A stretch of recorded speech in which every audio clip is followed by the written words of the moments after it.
नमस्कार मित्रों, राम जी राम। मैं प्रेम नैनीवाल और लौट के आ गया एक बार वापस आप लोगों के साथ फिजिक्स पढ़ने। दोस्तों, भौतिक विज्ञान चैप्टर 2 और पार्ट हमारा 9 चल रहा है, यानी पार्ट 9 की हम बात कर रहे हैं। टॉपिक हमारा है समरूप आवेशित चालक गोले के कारण विद्युत क्षेत्र की तीव्रता। दोस्तों, विद्युत क्षेत्र की तीव्रता हम हर बार ज्ञात कर रहे हैं। अनुप्रयोग इससे पहले 4 हम देख चुके हैं, ये हमारा 5वां अनुप्रयोग है। तो फटाफट से एक बार क्लास को शेयर कर दीजिए ज़्यादा से ज़्यादा सभी लोग। ये आपको नहीं भूलना है, इसे लाइक भी करें और शेयर भी करें। दोस्तों, तीव्रता एक प्रकार से सदिश राशि है। हम इसकी दिशा और परिमाण दोनों ज्ञात करते हैं। दिशा OP के अनुदिश प्राप्त होती है हर स्थिति में, और तीव्रता का जो परिमाण है वो हम एक कॉन्सेप्ट के आधार पर हम ज्ञात कर रहे हैं। सभी में कॉन्सेप्ट समान है। यदि दोस्तों मैं इससे पहले यानी अनुप्रयोग 4 की बात करूं, अनुप्रयोग 4,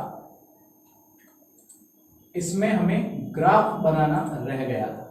तो हम ग्राफ कैसे बनाएंगे? देखें, सबसे पहले तो जो यहाँ पे मिला है वो हम ज्ञात करेंगे। एक बार आकृति हमने क्या ली है दोस्तों, अनुप्रयोग 4 में हमने लिया है एक गोलीय कोश, और उस गोलीय कोश के कारण जो विद्युत क्षेत्र की तीव्रता है उसे हम ज्ञात करने जा रहे थे। यहाँ पे पहली स्थिति में हमने देखा है कि जब बिंदु P बाहर स्थित हो, यानी कि बिंदु P कहाँ स्थित हो? बाहर, तो उस समय मैं सीधा इसका फॉर्मूला ही लिखता हूं। ये सारा क्यों लिखे? तो दोस्तों फॉर्मूला E आउट, और अब आप समझ जाओगे कि ये तीव्रता बाहर वाली है। ये तीव्रता Q upon 4 pi epsilon 0 r², ये आपको मिली है। साथ ही इस बिंदु को थोड़ा और नजदीक ला रहे थे, यानी कि गोलीय कोश की सतह पर जब बिंदु P हो तो E सरफेस जो आपको मिला था वो कितना था?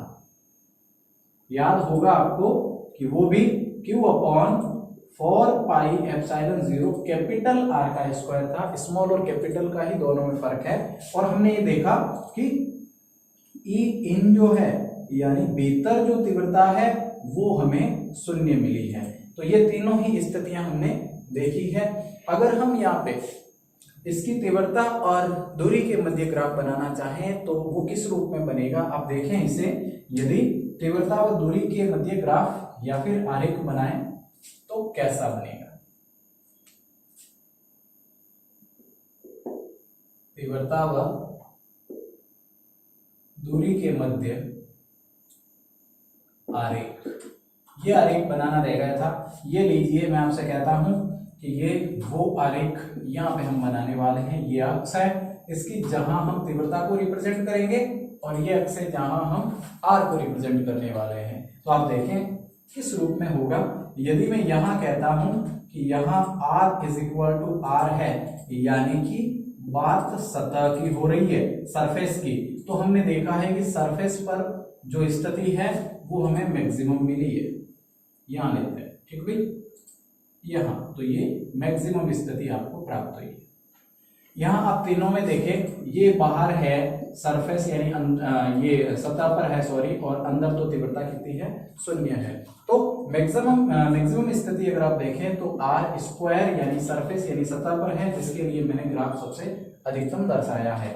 यहाँ आप देखें तो तीव्रता दूरी के व्युत्क्रमानुपाती है। तीव्रता दूरी के व्युत्क्रमानुपाती है, मतलब साफ है कि तीव्रता घटेगी, यानी तीव्रता व्युत्क्रमानुपाती है R² के, ठीक, R² के व्युत्क्रमानुपाती। यानी यहाँ मैं कहता हूं कि ये जो हिस्सा है यहाँ आउट के लिए दर्शाया गया है R जब बड़ा हो R से, और यहाँ मैं दर्शा रहा हूं कि R छोटा हो R से। और ऐसी स्थिति में आपको यहाँ पता है बिंदु O और 0 इसके निर्देशांक, तो ये रहेगा। यहाँ मैंने ये दर्शाया है कि जो E है वो तीव्रता जो है वो मैक्सिमम है। और मैक्सिमम कब है दोस्तों? जब सतह की बात हो। तो ये ग्राफ दूरी और तीव्रता के मध्य इस रूप में दर्शाया जाना है। वापस से एक बार सुने कि सतह पर जो है वो सबसे मैक्सिमम स्थिति मिलेगी, तीव्रता मैक्सिमम, ये आपकी, और उसके बाद दूरी के साथ तीव्रता घटती है। तो मैंने यहाँ घटता हुआ ग्राफ बनाया, और इन तो कितना है? 0 है, इसके लिए तो कोई है ही नहीं, तो मैंने इसको यहाँ लिखा। तो ये 0 में बढ़ता रहेगा दोस्तों। तो ये बात हो जाती है किसके लिए? तीव्रता व दूरी के मध्य ग्राफ। और ये तीनों ही फॉर्मूले उस समय आपको मिले थे।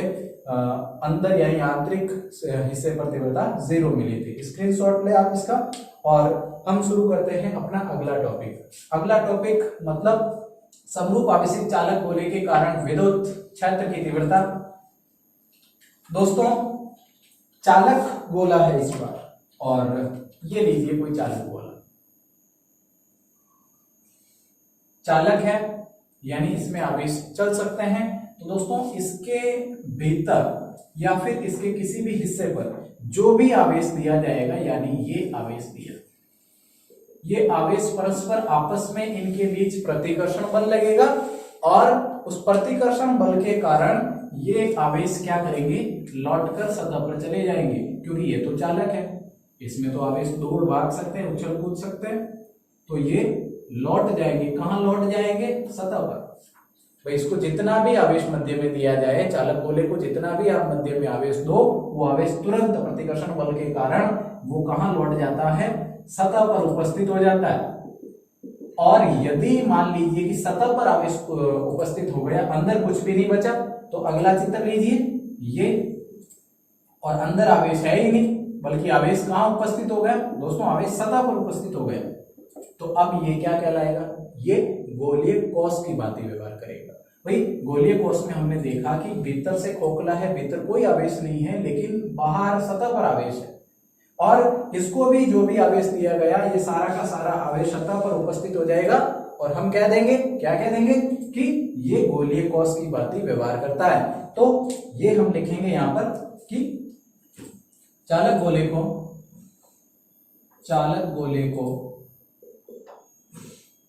को दिया गया संपूर्ण आवेश, चालक गोले को दिया गया संपूर्ण आवेश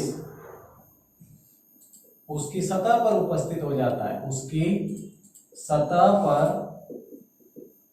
उपस्थित हो जाता है,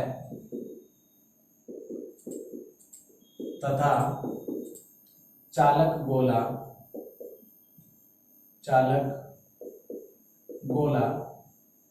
गोलीय कोश की भांति व्यवहार करता है।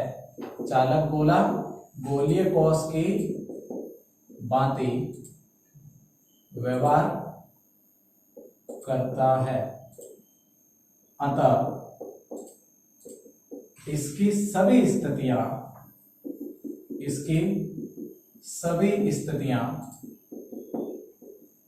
गोलीय कोश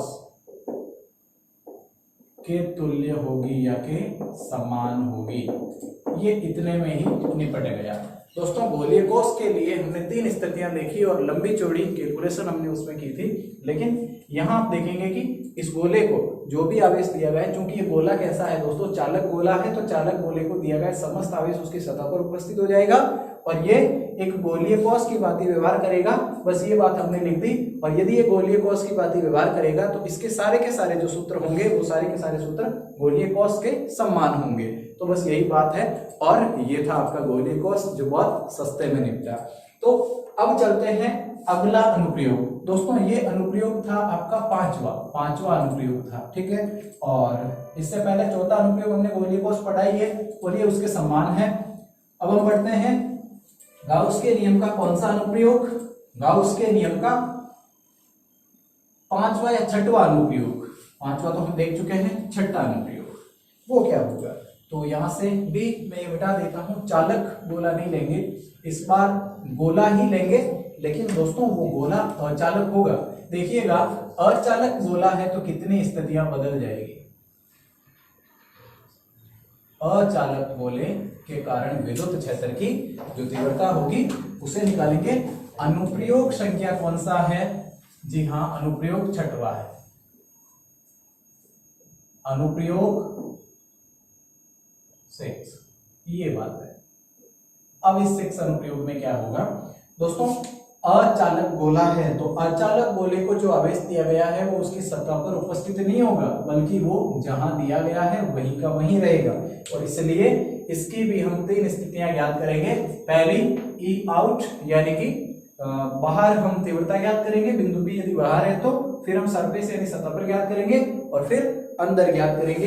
कैसे होगा देखें आप, ये तो अनुप्रयोग संख्या 4 की बात है, हम इसे मिटा देते हैं यहां से।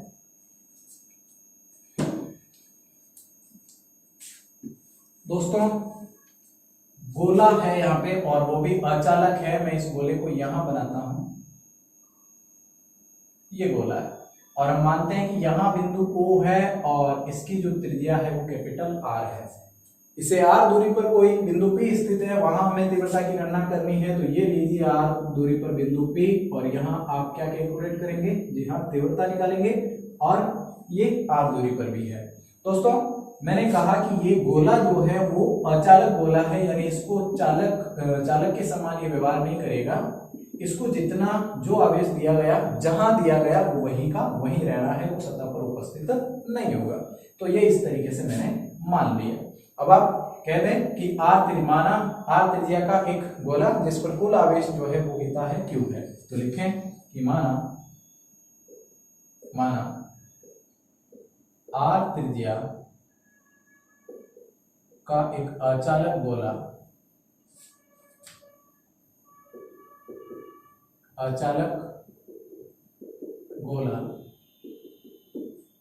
जिस पर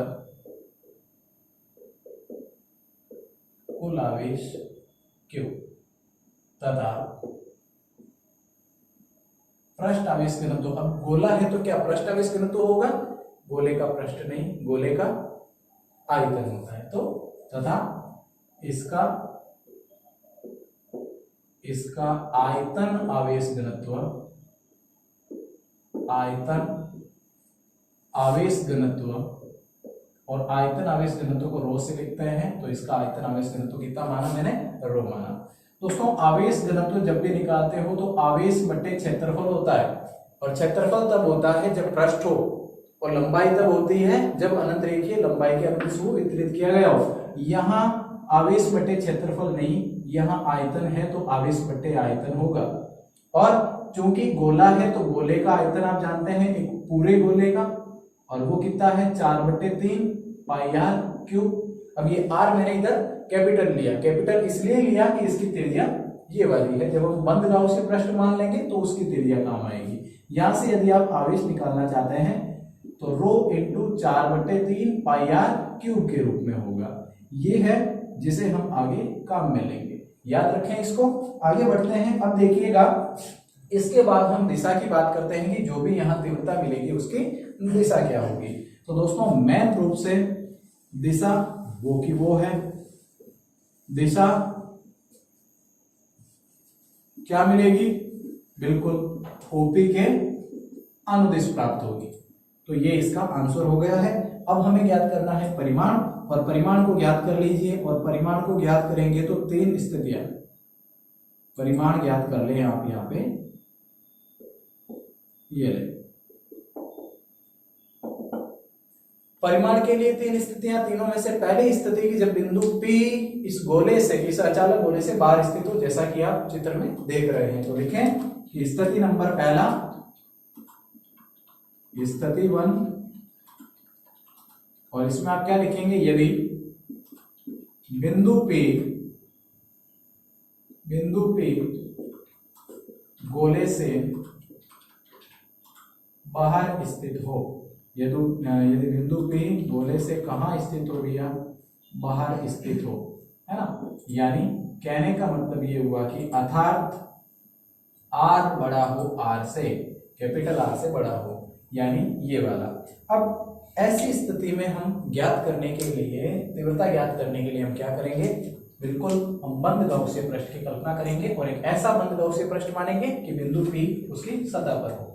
तो ये मैंने बंद गाउसियन पृष्ठ यहाँ पे मान लिया, यस। और ये सतह पर है बिंदु P, जैसा कि आपको चित्र में दिख रहा है, ठीक। तो अब ये सतह पर है। अब आप यहाँ पे बिल्कुल आसानी से इसको ज्ञात कर सकते हैं कि R is greater than R हो तो क्या होगा। दोस्तों ये भी हम लिख लेते हैं कि O को केंद्र मानते हुए हम एक ऐसे बंद गाउसियन पृष्ठ की कल्पना करते हैं जिसके सतह पर बिंदु P विद्यमान हो, है ना। तो लिखें कि O को केंद्र मानते हुए हम एक R त्रिज्या के ऐसे ऐसे बंद गाउसीय पृष्ठ की कल्पना करते हैं, ऐसे बंद गाउसीय पृष्ठ की कल्पना करते हैं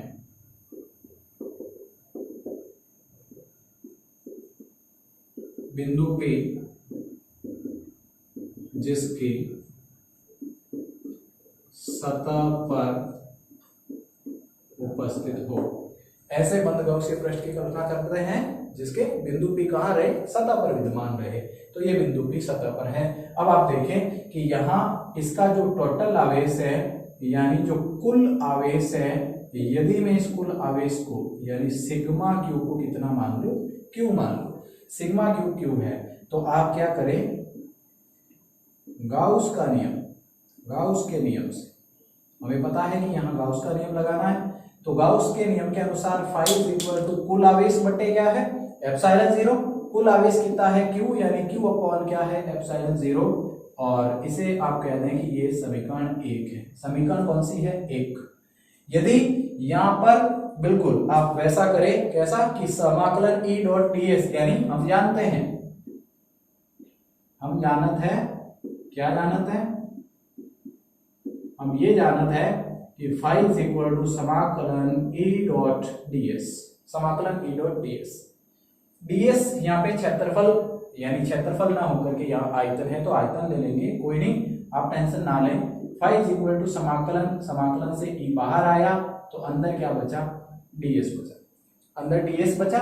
और यहाँ जो ds है उसको आप लोग पहचानने की कोशिश करें कि समाकलन ds इज इक्वल टू कितना हो जाएगा, समाकलन ds की, यानी यहाँ क्षेत्रफल की बात हो जाती है, तो यहाँ आपको क्षेत्रफल रखना है और वो 4 पाई और r का स्क्वायर, छोटा वाला r यहाँ पर मैं ले रहा हूं। तो आप देखें कि यहाँ पर भी फाई जो आपको मिला है वो e कोष्टक 4 पाई r का स्क्वायर मिला है, और इसे हम कह देंगे समीकरण कौन सी, 2, समीकरण 2। ds यहाँ पे क्षेत्रफल है, क्षेत्रफल हम लेने वाले हैं, ये हमने इसके चारों ओर किसी बंद गाउसीय पृष्ठ की कल्पना की है। इस बंद गाउसीय पृष्ठ के क्षेत्रफल की बात करते हैं। यदि ये इस गोले के लिए होता तो फिर हम इसे आयतन के रूप में भी कह सकते थे, लेकिन यहाँ ऐसा कुछ भी नहीं। अब आप देखें कि समीकरण 1 व 2 को अगर साथ लिया जाए तो मैं थोड़ा सा ऊपर लिख देता हूं, समीकरण 1 व 2 से 1 व 2 की तुलना करें। यहाँ फाई का मान क्या है, या फाई का मान E 4 पाई r का स्क्वायर है, और वहां फाई का मान Q अपॉन एप्सिलॉन 0 है। यहाँ E का यदि मान आप निकालना चाहते हैं तो Q upon 4 pi epsilon 0 r का स्क्वायर। जी हाँ, ये गोलीय कोश से बाहर जब बिंदु P स्थित था तो उस समय भी तीव्रता इतनी मिली थी, यानी ये भी किसके तुल्य है, आप यहाँ पे अगर बताएं तो ये भी बिंदु आवेश के कारण प्राप्त तीव्रता के तुल्य है। कैसे देखना चाहेंगे, देखें, E आउट बाहर हम ज्ञात कर रहे हैं, गोले से बाहर हो तो आउट लिखना है आपको यहाँ पर, और Q 1/4 पाई एप्सिलॉन 0 K के तुल्य होता है, तो ये इसका मैंने निकाल दिया, और बट्टे r का स्क्वायर, तो ये मिलेगा। ठीक है भाई, यहां लिखे कि अचालक गोले के कारण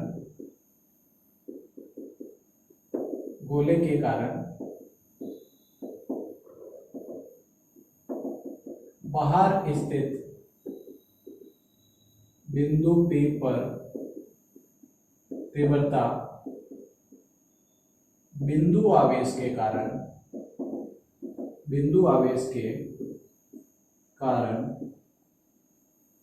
प्राप्त तीव्रता के तुल्य है। अर्थात ये अगर इस प्रकार से हो, बाहर हमें तीव्रता ज्ञात करनी है, तो ये भी यहाँ पे बिंदु आवेश की भांति व्यवहार करेगा। तो लिखिए आपकी बिंदु आवेश की भांति व्यवहार करता है। यदि मैं इस फॉर्मूले को दोस्तों सदिश रूप में लिखना चाहूं तो सदिश रूप में कैसे लिखेंगे अपन, सदिश रूप में E आउट, और ये इसके ऊपर मैंने सदिश भी लगाया, और Q upon 4 pi epsilon 0 R modulus square और R के, ये इसे मैंने सदिश रूप में लिख दिया है। ठीक, अब यदि आप चाहते हैं कि इसे आवेश घनत्व के रूप में दर्शाया जाए, आवेश घनत्व के रूप में, तो कैसे लिखेंगे, तो सिंपल सी बात है, मैं यहां लिख देता हूं कि आवेश घनत्व के रूप में, या यहां आवेश घनत्व कौन सा है, तो आयतन, तो आयतन आवेश घनत्व के रूप में, आयतन आवेश घनत्व के रूप में। अब देखें कि Q का जो मान है वो आयतन आवेश घनत्व के पदों में इतना है, तो हम यहाँ Q का मान रख देंगे सिंपल और ज्ञात कर लेंगे, है ना। तो लीजिए कि फिर आपको E आउट क्या मिलने वाला है, E आउट जो मिलने वाला है वो Q की जगह मैंने क्या रखा, रो है, सिग्मा नहीं है, rho into 4/3 pi are cube बट्टे क्या मिलेगा, 4 पाई एप्सिलॉन 0 आर का स्क्वायर, 4 पाई एप्सिलॉन 0 आर का स्क्वायर। 4 पाई से 4 पाई कैंसिल हो गया, नीचे 3 बचा, और क्या बचा, लिखें इधर E out is equal to, ये ऊपर मैंने सदिश का निशान लगाया है, आप ध्यान दें, और बचा है रो और एक 3 एप्सिलॉन 0, 3 नीचे आ जाएगा क्योंकि बट्टे में है, और क्या बचा, आर क्यूब बट्टे आर का स्क्वायर। तो E आउट आपको इतना मिल जाने वाला है, यानी अगर आप उसे आवेश घनत्व के रूप में दर्शाना चाहते हैं, कभी जरूरत पड़ भी जाए तो इस रूप में उसे लिखा जा सकता है। ठीक, तो ये बात है दोस्तों स्थिति नंबर 1 की, कि यदि बिंदु P गोले से बाहर स्थित हो, बिंदु P गोले से बाहर यानी यहां उपस्थित है, तो तीव्रता जो है वो कितनी होगी, उसे सदिश रूप में यदि लिखा जाना है तो ये इस रूप में लिखेंगे, तीव्रता इतनी होगी।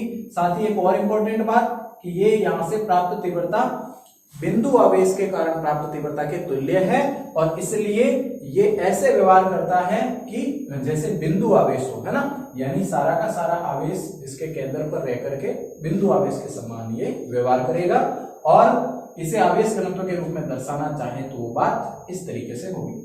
अब यदि हम चाहते हैं कि ये बिंदु P बाहर न होकर के इसकी सतह पर हो, तो E सरफेस का मान क्या होगा, इसकी सतह पर यदि हमें तीव्रता निकालनी है तो हम कैसे निकालेंगे, स्थिति 2 की जगह मैं आपसे कह देता हूं कि स्थिति 1 की जगह 2 हो जाएगी, है ना।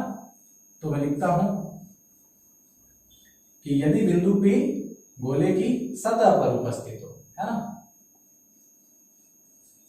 और जो फॉर्मूला आपको मिलेगा उसे भी आप सदिश रूप में लिखेंगे, और उसे भी आप आवेश घनत्व के रूप में, यानी यहाँ गोले का आयतन होता है तो आयतन आवेश घनत्व के रूप में आपको लिखना है। तो लीजिए स्थिति 2, यानी कहने का मतलब यदि बिंदु P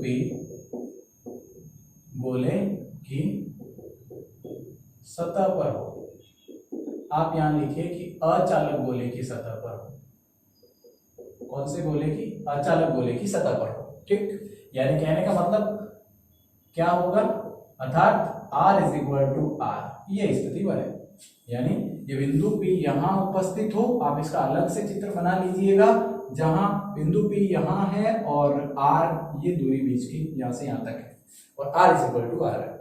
ऐसी स्थिति में जो फॉर्मूला मिलेगा वो का वो फॉर्मूला, लेकिन R स्क्वायर की जगह कैपिटल R स्क्वायर हो जाएगा। तो दोस्तों E सतह पर, E सतह लिखे या आप लिखे सरफेस, और वो फॉर्मूला ऊपर तो Q है, बिल्कुल है, और 4 पाई एप्सिलॉन 0 कैपिटल R का स्क्वायर, यहाँ कैपिटल R का स्क्वायर होगा, मैंने आपको बताया, तो ये फॉर्मूला मिलेगा। यदि इसे हम लिखना चाहें किस रूप में, सदिश रूप में, तो सदिश रूप में कैसे लिखा जाएगा, आप ध्यान दीजिएगा। सदिश रूप में लिखने के लिए ये सदिश मैंने यहाँ पर एरो बनाया तो है सरफेस, है ना, और वो बात बनेगी Q upon 4 pi epsilon 0 R modulus square R के, ये इसके बराबर होगा। आगे इसे आयतन आवेश घनत्व के रूप में यदि लिखें तो लिखें कि आयतन आवेश घनत्व के रूप में, आयतन आवेश घनत्व के रूप में, आयतन आवेश घनत्व के रूप में इसे कैसे दर्शाएंगे, तो सबसे पहले तो हमें पता है कि Q का जो मान है, यानी ऊपर ये जो Q है, Q का मान इतना होता है, मैंने आपको पहले अभी बताया है जस्ट। ठीक, आयतन है तो 4/3 होगा, पाई आर क्यूब होगा आयतन के लिए। तो दोस्तों हमें पता है कि Q इज इक्वल टू क्या है, rho into 4/3 pi are cube, ये है। इसका उपयोग करते हुए लिखेंगे तो इसमें आप लोग मान रख दें, क्या रखें कि ई सरफेस जो होगा वो कितना होगा, ऊपर क्यू की जगह रो 4/3 पाई आर क्यूब बटे नीचे क्या है आपके पास 4 पाई एप्सिलॉन 0 आर का स्क्वायर।